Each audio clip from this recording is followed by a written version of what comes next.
आपल्या वार्डासाठी काम करणारे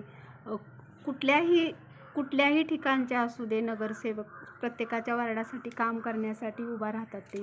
पण त्यांचा पण थोडा विचार करायला पाहिजे की ते किती पळापळी करतात, धावपळ करतात.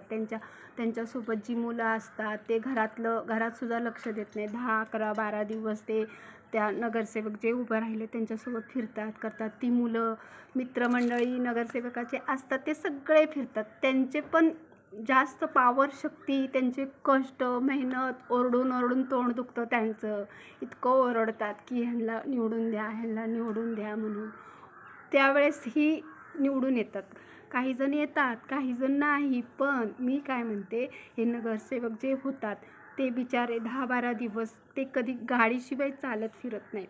पण ज्यावेळेस ते उभं राहतात त्यावेळेस प्रचार असतो, त्यावेळेस ते बिना गाडीचं प्रत्येकाच्या घरोघरी जाऊन आशीर्वाद घेतात.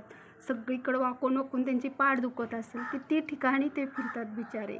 पण ते करतात, नाही करत असं नाही, ते काम करतात. त्यांना पण असं आपुलकी असते ना की आपल्या ह्या लोकांसाठी आपण काहीतरी करावं सवरावं, म्हणूनच ते उभारतात. की पहिलं नव्हते लोक काही एवढं करत, पण आता सगळे नगरसेवक जिथं तिथं रस्ते नाहीत, कुठं शाळा नाही, कुठं जिम नाही, हे नाही, परत लायब्ररी नाही, ते सगळे करतात. पण मी काय म्हणते, हे नगरसेवक यांना किती त्रास होतो.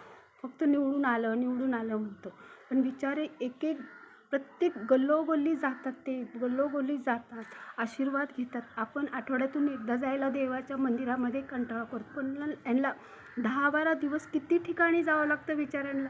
त्यावेळेस हे कुठल्याही गावामधले कुठलेही मुलं नगरसेवक म्हणून उभारतात, बायका उभारतात, त्यांना किती त्रास होतो. 10-12 दिवस त्यांच्या छातीमध्ये धाकधूक होते की काय होईल काय नाही. आपण याचं एवढी मेहनत करतोय, सगळीकडे रात्रंदिवस फिरतोय, प्रचार करतोय, काय होईल काय नाही असं त्यांना किती हे असतं. आणि त्यांचे जे कार्यकर्ते मुलं फिरतात त्यांना पण किती टेन्शन की बाबा आपण ह्याच्यासाठी फिरतोय, ह्यांनी वर यावं, ह्यांनी निवडून यावं, ह्यांनी आपल्या जनतेसाठी काय तर करावं, म्हणून हे मुलं पण किती धडपड करतात. जेव्हा ते निवडून येतात त्यावेळेस त्या मुलांना पण समाधान, आणि जे नगरसेवक होतात त्यांना पण समाधान.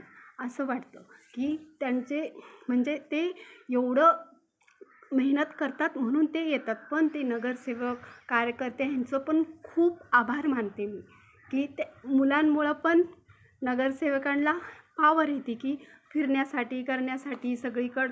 त्यांना पण असं थकवा जाणवत नाही की ही मुलं असल्यानंतर प्रत्येक ठिकाणी गेल्यानंतर आपल्याला जे थकवा येतो, फिरून अनाथनाथ ह्या गल्लीत त्या गल्लीत सर्वांना हे करण्यासाठी फिरतात ते. त्याच्यामुळं मी काय म्हणते की हे मुलांचे पण खूप आभार मानावं, आणि हे नगरसेवक जे निवडून येतात त्यांचे पण मी खूप आभार मानते की हे सगळ्या जनतेसाठी काही करतात. त्यांना काहीतरी बनवून दाखवायचे जगासाठी, जनतेच्या लोकांसाठी काहीतरी आपलं अस्तित्व निर्माण करण्यासाठी हे उभा राहतात. म्हणून मी म्हणते की ही मुलांचे सुद्धा खूप आभार मानले पाहिजे, बायकांचे आभार मानले पाहिजे. त्यांचंही किती तोंड दुखतं की ह्यांना वोट द्या, ह्यांना निवडून आणा, असं ओटोनाट ते प्रयत्न करतात. एवढंच मला सांगायचं आहे.